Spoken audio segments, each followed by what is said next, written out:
Hello, hello, and thank you. Let me drop the water. So hello, everyone. I'm Dapplion, Ethereum core dev at Consensus at Sigma Prime. And today I'm going to talk about how long finality could kill Ethereum, or some healthy dose of fear-mongering to get all the core devs here to care a little bit more about this issue. So just to start, let's get everyone on the same page. This talk is not labeled as an expert, so we'll start with what the hell is finality. So Ethereum has a strong crypto-economical guarantee where if a block is finalized, it will not get reverted unless 2/3 of the stake, so an insane amount of money, gets destroyed. For the purpose of today, what you have to know is when we finalize something, everything that descends from it is a possible block or state. Everything else we don't care about.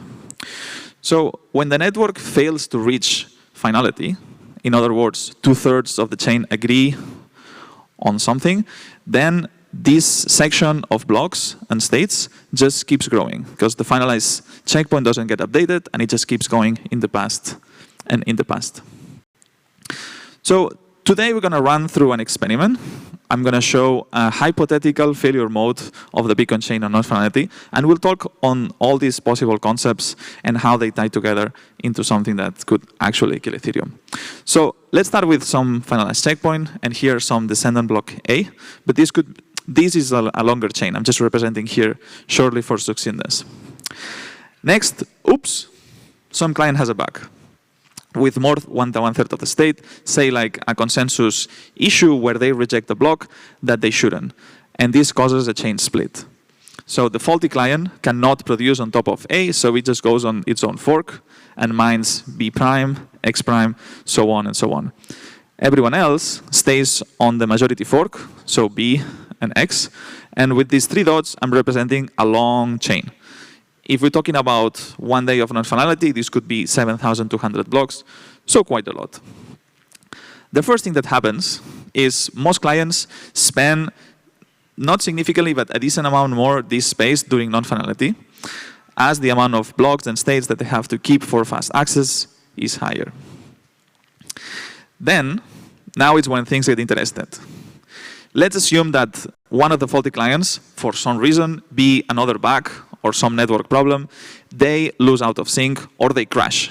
And they think that B prime is the head. They will act on it and produce this block, X prime prime, which forks from B prime. This block is very expensive to process, and we'll show now why. And everyone else must process, everyone in the fork X prime and everyone in the fork X. So these blocks are expensive because in Ethereum, states are not only dependent on the parent, but also on time.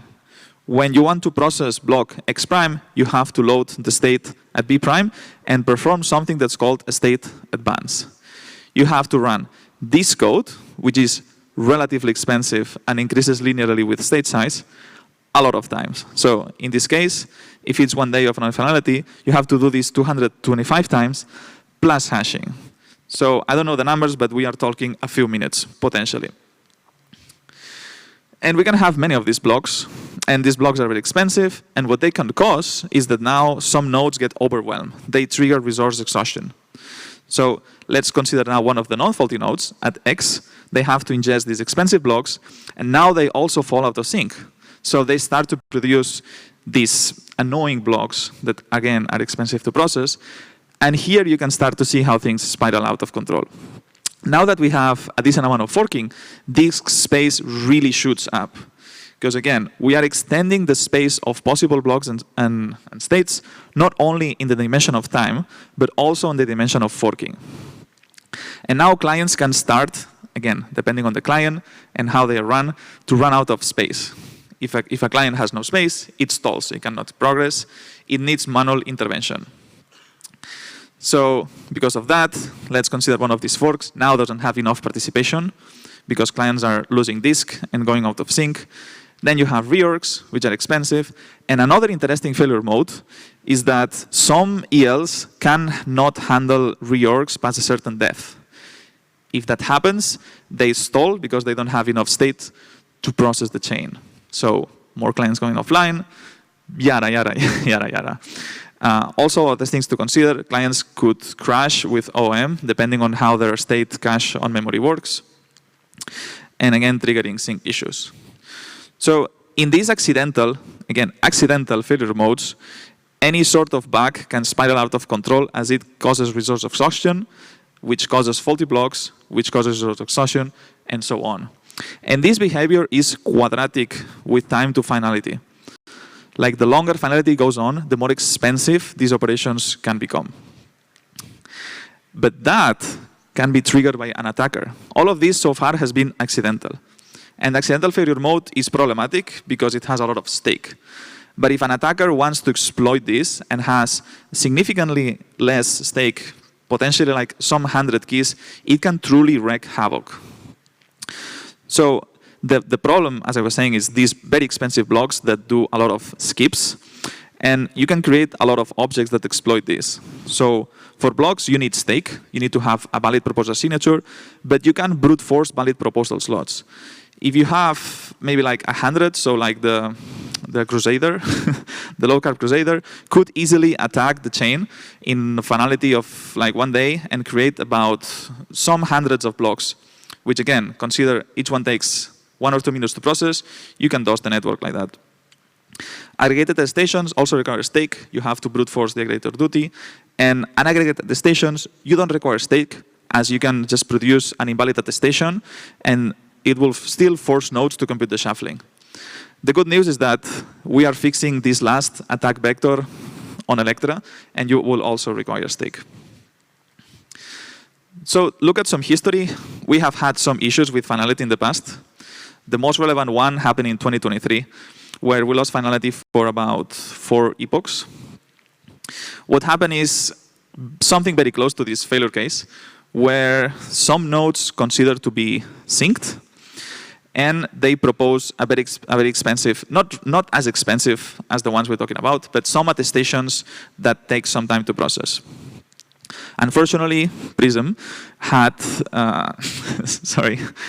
some caching issue where it did this work over and over, and it didn't have a well-structured queuing system to protect themselves against clogging. So any relevant work to progress the chain, like blocks and attestations, just didn't happen, and that resulted in the loss of finality. Also, Medalla is the quintessential event of non-finality. I'm not going to talk in detail here, but we can talk it later. Also, Goerli suffered a very brutal death with a bunch of cascading effects.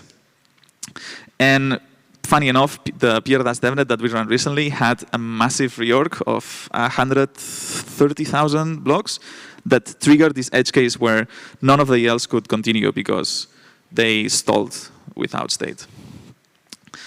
So yeah, what's worrying about failure modes regarding non-finality is that it's very spirally.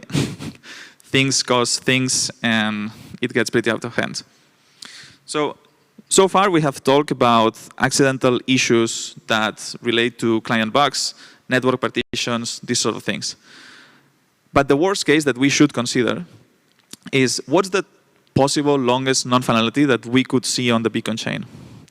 And that's related to this failure case, where say that we have supermajority Geth, they have a consensus issue where they mint infinite ETH. So it's not a fork that we can canonize. In that case, if they finalize the wrong fork, they will be stuck there. So on the correct fork, in this case chain B, we will have to wait for them to leak out.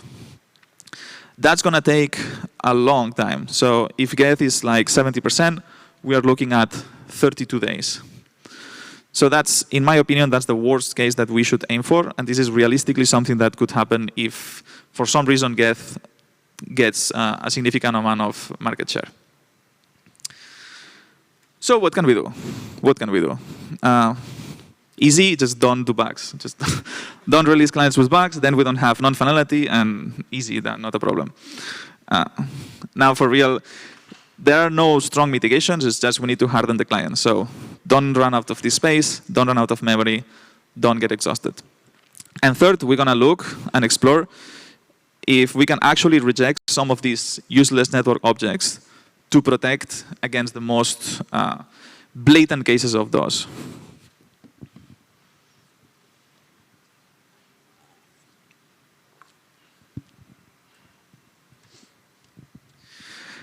And yeah, all of these solutions, they work on this. It's not actually a trilemma, but it's a trade-off space, where in Ethereum, we work really, really hard to preserve liveness. That's why we have this hybrid consensus mechanism, where the chain goes into this non-finality mode just because we want to preserve liveness. We don't want to be in a situation where node operator intervention is mandatory to recuperate the chain. At the same time, we don't want to die, and we want to process everything in a timely fashion. So the first point, and the most dangerous, is running out of disk space. Here, there are a bunch of easy rules that I think most clients follow. I think Lighthouse is one of the ones that don't follow all of them, but we are working on that.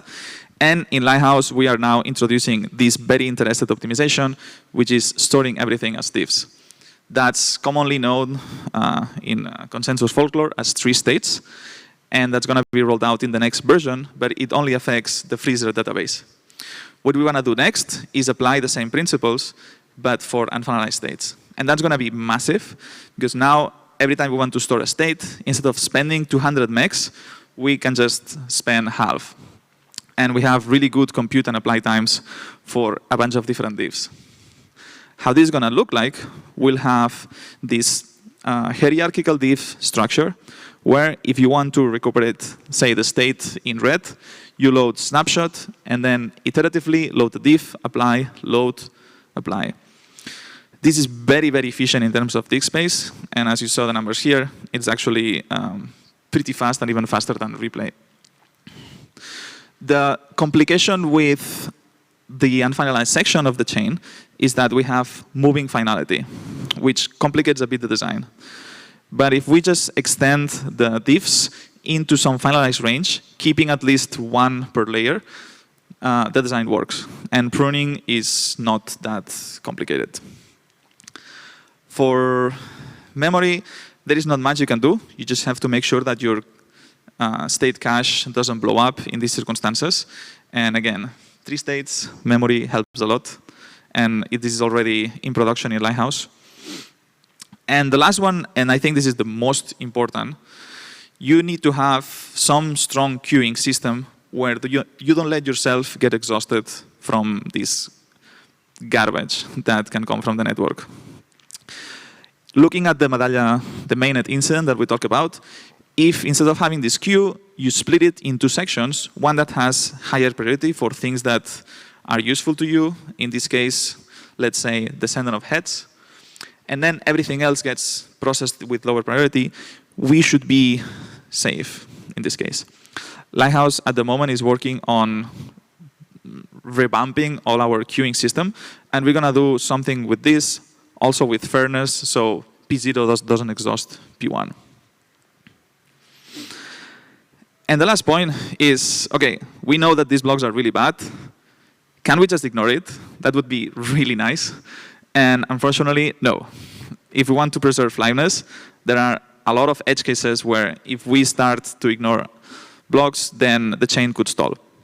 So I think this is the only one I've seen that I like, and it's on Prism in production. This is by POTUS. If you get things that extend something previous to justify it, it's more complex than this, but just to simplify, you can ignore them. And this would have protected Prism from the issue that we saw before. Unfortunately, this is just one of the many failure cases that the chain can have. So it's not like a bulletproof. So what are the next steps? Well, testing, testing, testing, and testing. The issue with non-finality is that we have to do Pectra, we have to do PRDAS, we have to do so many things that unfortunately dealing with non-finality just goes like priority number 3 or 4. I talked with the Ethereum DevOps team, the PandaOps, and what we should do is have some cyclic tests, either continuously or maybe like quarterly, where we test non-finality. We want to uncover these bugs ahead of time and not when finality dies either in an important devnet or mainnet. Also, in Sigma Prime, we have a tool that we have been using with great success in this source of attack nets, and it's insanely good at killing networks. So we are, with Michael, in the process of revamping this tool, and we'll definitely use it in these tests. So, yeah.